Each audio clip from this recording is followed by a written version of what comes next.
मूलाधार चक्कर साधना जब साधक प्रारंभ करता है तो वो उसके मूल से जुड़ने की प्रक्रिया होती है, उसके अहम से जुड़ने की प्रक्रिया होती है। अपने खुद को जानने की साधना मूलाधार साधना कहलाती है। कोई भी साधना कर लीजिए, सबसे पहले आपको मूलाधार साधना ही करनी चाहिए, क्योंकि यही रूट है, यही जड़ें हैं, यहीं से आपने आगे बढ़ना है। जितनी मजबूत आपकी जड़ें होंगी उतना ही ज़्यादा उन्नत जीवन आप जी सकोगे। मूलाधार साधना को भूमि तत्व कहा जाता है। भूमि तत्व का मतलब आपका शरीर भी होता है, आप जिस ज़मीन पर रह रहे हो वो भी होती है, आपका देश, आपकी दुनिया, पूरी पृथ्वी तत्व ही मूलाधार साधना में आता है। जब साधक मूलाधार साधना प्रारंभ करता है तो उसके बहुत से रिश्ते, जानने पहचानने वाले लोगों के साथ, बहुत सारे कामों के साथ, जो बिजनेस, व्यापार, नौकरी, जॉब आप कर रहे हैं, बहुत सारे साधकों के साथ ऐसे ही होता है कि 90% वो सब के सब बंद हो जाते हैं। बहुत से रिश्ते ख़त्म हो जाते हैं, यहाँ तक कि पति पत्नी के रिश्ते भी ख़त्म हो जाते हैं। अगर आपने कोई गुरु बना रखे हैं या आपके कुछ शिष्य हैं, वो छोड़कर चले जाएंगे। गुरु बनाए हैं वो भी बदल जाएंगे, क्योंकि ये मैंने बताया है कि मूल की साधना है। आप जो हो उसी चीज़ की साधना है।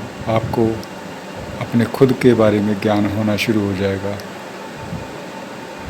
आपके जो वास्तविक गुरु हैं, आपके जो वास्तविक इष्ट हैं, आपके जो वास्तविक कर्म जो करने के लिए पृथ्वी पर आप आए हो, आपके जो वास्तविक माता पिता हैं,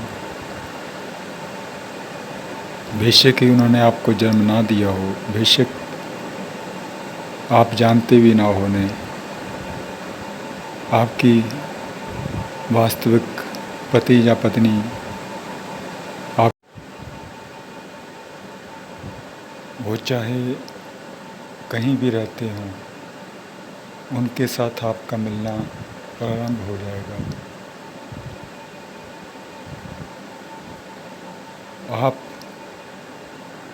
जो पूर्व जन्मों में सीख कर आए हैं उसका ज्ञान, आभास आपको होना शुरू हो जाएगा। मूलाधार साधना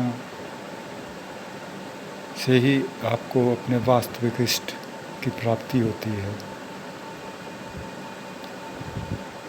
मूलाधार साधना से ही आपको वास्तविक अपना व्यवसाय, रोजगार की प्राप्ति होती है।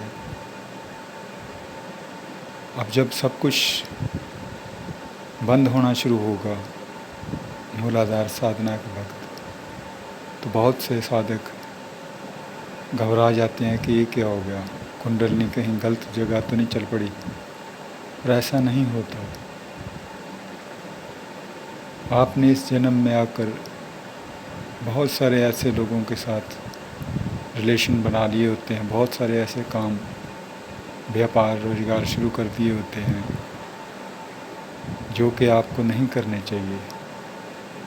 और यही क्रिया मूलाधार साधना आपसे करवाती है। आपसे वो सब करवाना छुड़वा देती है जो आप कर रहे हो, जो आपको नहीं करने चाहिए, और आपको धीरे धीरे उस दिशा की ओर मोड़ देती है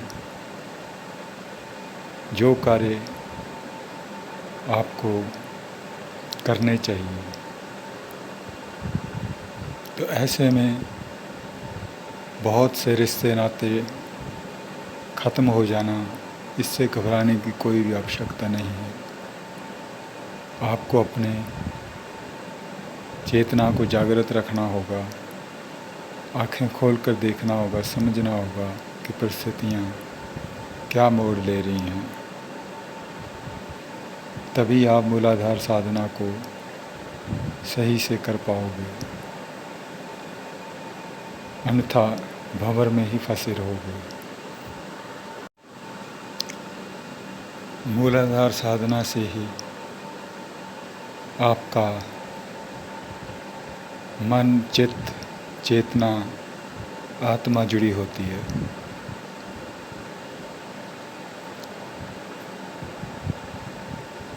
तो ऐसा देखा गया है कि बहुत से ऐसे साधक जिनका बुद्धि बल कम होता है, मन कमज़ोर होता है, मूलाधार साधना करने के पश्चात उनका बुद्धि बल काफ़ी बढ़ जाता है, मनोबल भी अच्छा हो जाता है, आत्मिक ज्ञान की भी प्राप्ति होने लगती है, चेतना उच्च स्तर पर पहुंचने लगती है।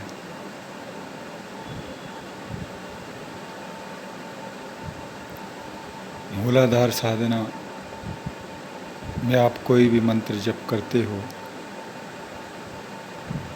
जो भी मूलाधार के विषय में कहे जाते हैं, उनसे भी फर्क पड़ता है। मूलाधार साधना में अगर मंत्र तंत्र के साथ योग को भी स्मृत किया जाए तो बहुत अच्छा है, क्योंकि इससे योग साधना को साथ में सम्मिलित कर देने से आप जल्दी भ्रमित नहीं होगे, घबराओगे नहीं। मूलाधार साधना एक बहुत विशाल साधना है, इसमें काफ़ी समय लगता है। मूलाधार चक्र की क्लीनिंग, मूलाधार चक्र जागरण 1 महीने में, 15 दिन में ऐसा नहीं होता।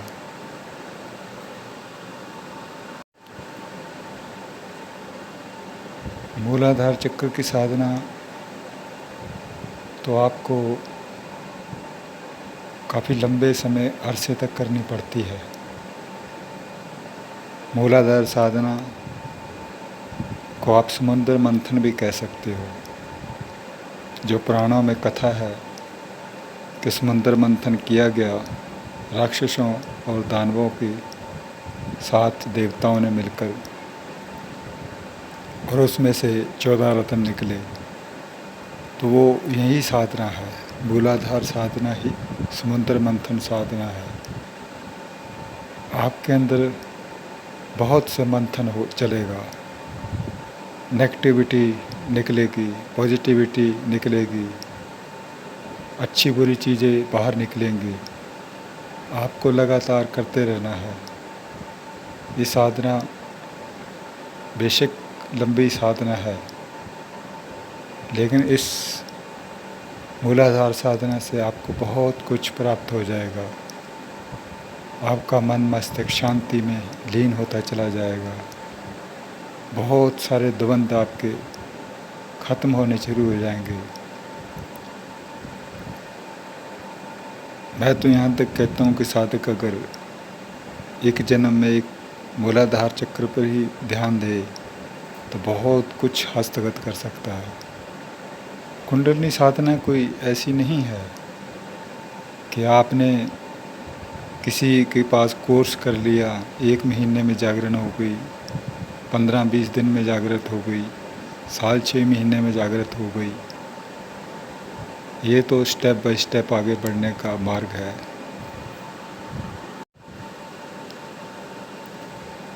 कुंडलिनी साधना के अंदर मूलाधार चक्र की साधना सर्वश्रेष्ठ मानी जाती है, जबकि आजकल ज़्यादातर आज्ञा चक्र यानी थर्ड आई के ऊपर ही जोर दे रहे हैं। उसमें आपको बहुत वक्त लगेगा अगर आपका मूलाधार चक्कर जागृत नहीं हुआ तो। मूलाधार चक्कर की साधना में उतरने वक्त इसको बहुत अच्छी तरह से समझ लेना बहुत ज़रूरी है। इसमें आपको काफ़ी वक्त लगेगा, समय लगेगा। आपको उस समय को देने के लिए तैयार हो जाना होगा। हो सकता है आपको काफ़ी अभाव झेलने पड़े। जब आपका बिजनेस, व्यापार, रोजगार ही ख़त्म हो जाएगा तो अभाव तो आएंगे ही। हो सकता है आपको अपने जिस स्थान पर आप रहते हो, जिस राज्य या देश में रहते हो, उससे पलायन करना पड़ जाए, पर आप घबराना मत। ये आपको बिल्कुल ओरिजिनल ज्ञान दिया जा रहा है मूलाधार साधना का, जो कि किसी भी पुस्तक किताब में आपको नहीं मिलने वाला। आने वाले समय में मूलाधार साधना के ऊपर हम बात करते रहेंगे, काफ़ी लंबी बात होती रहेगी।